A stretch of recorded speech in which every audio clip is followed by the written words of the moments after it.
Howdy everyone, it's me once again, the one and only Killer Dan. So alright, I just got back from the movie theater because yes, I went to see the movie theater. Which of course I've done quite often anyway, so here you go. So there's nothing new.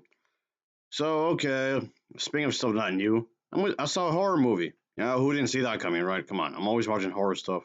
Something spooky, something eerie and whatnot.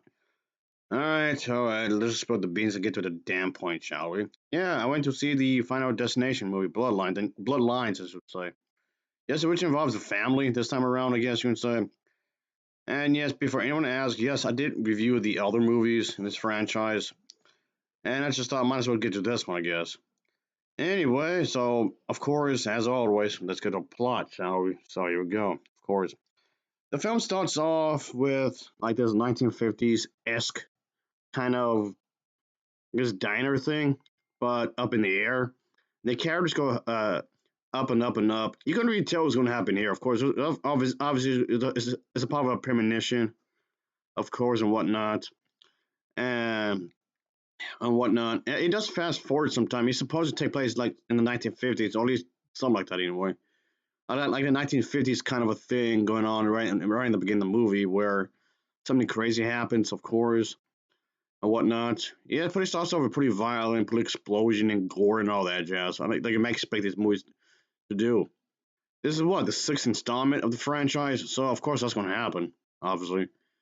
Anyway, yeah, there was a point to all this. Obviously, I mean, you don't give the film does not give all the answers right away, of course, and whatnot, but it does follow this family, of course.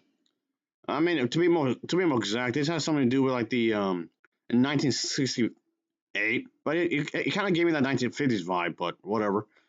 Anyway, the woman from this place, like these diner thing, but up in the sky, I guess. Yeah, she does play an major role in the story, and but it does switch after the beginning part of the film. It does switch to this woman here.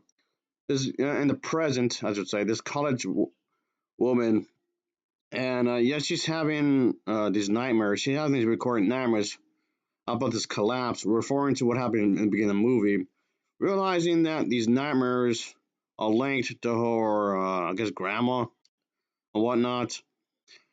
But yeah, so there's something strange going on. There's something weird going on. It does, like I said, this does involve a family, of course, and she for some reason she's having this kind of nightmare thing going on. Yeah, and yes, of course, there's a very specific reason that this is going on. There's a very specific reason that this is happening. Of course, she's like straight A student at first, but because of these nightmares, that keeps according for the past what 2 months, her grades are falling, of course, and they're not really doing that good and whatnot.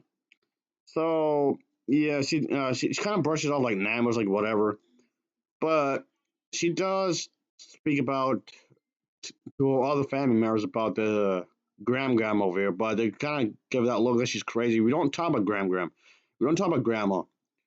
And she just gets confused, like, okay, why not? What can we talk about? She keeps pressing for, answers more and more. The more she acts, the more crazy that the relatives tend to act. Now, we don't talk about her.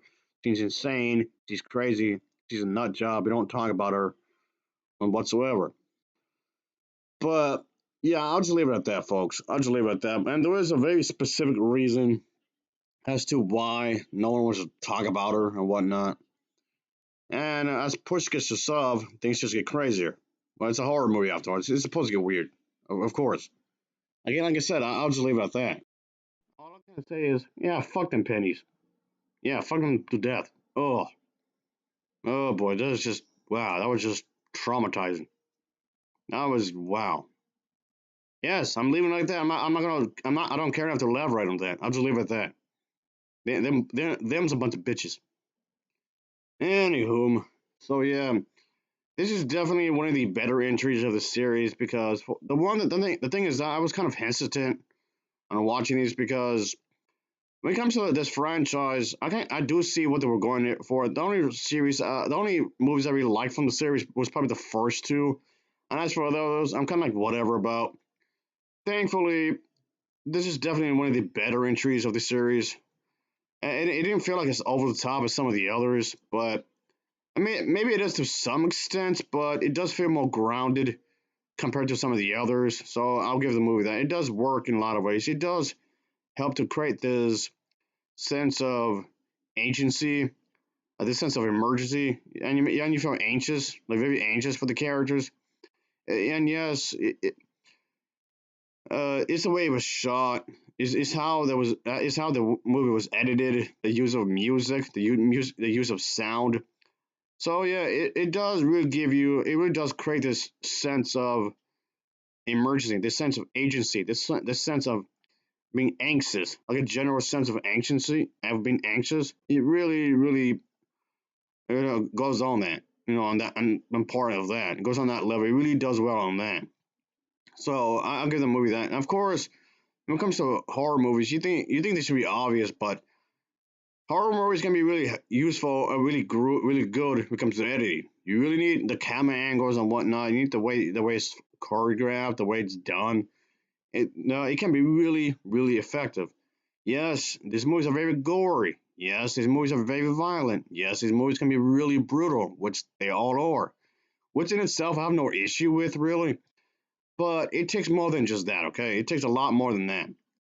It's not just the blood and guts. It is more than that. Not just the swearing or whatnot. I mean, there is swearing in the movie, but it's used conservatively, I guess.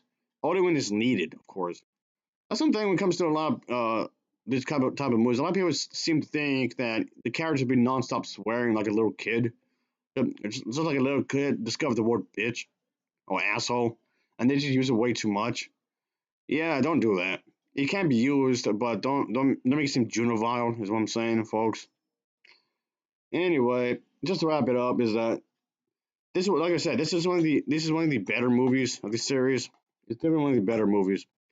I mean, is it perfect? No, I won't say that, but it's definitely one of the better movies of the franchise. I did like what they were aiming for. I did like that it was edited. I like the acting. This actually has some pretty good acting, of course. I like that and whatnot. And we got quite a few characters, of course, and whatnot. And it's really nicely done, of course. I liked it. I like what was done here. So I'll give it a positive review here because the film as a whole, it's fine.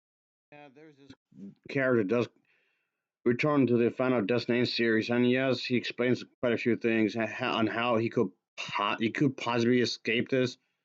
I say possibly. There's no guaranteed. I'll just leave it at that, folks. But like I said, it's a pretty good movie. Not too shabby. And yes, again, yeah, definitely. Yeah, fuck them pennies. I'm saying that again. I said it already, but still, though. Oh, what a bunch of. Oh, no. Anyway, I'll give this film an overall rating of a 7.0. It gets a 7.0 from me. So, of course, as always, thanks for watching and take care. Until next time, see ya. Oh, yeah, later.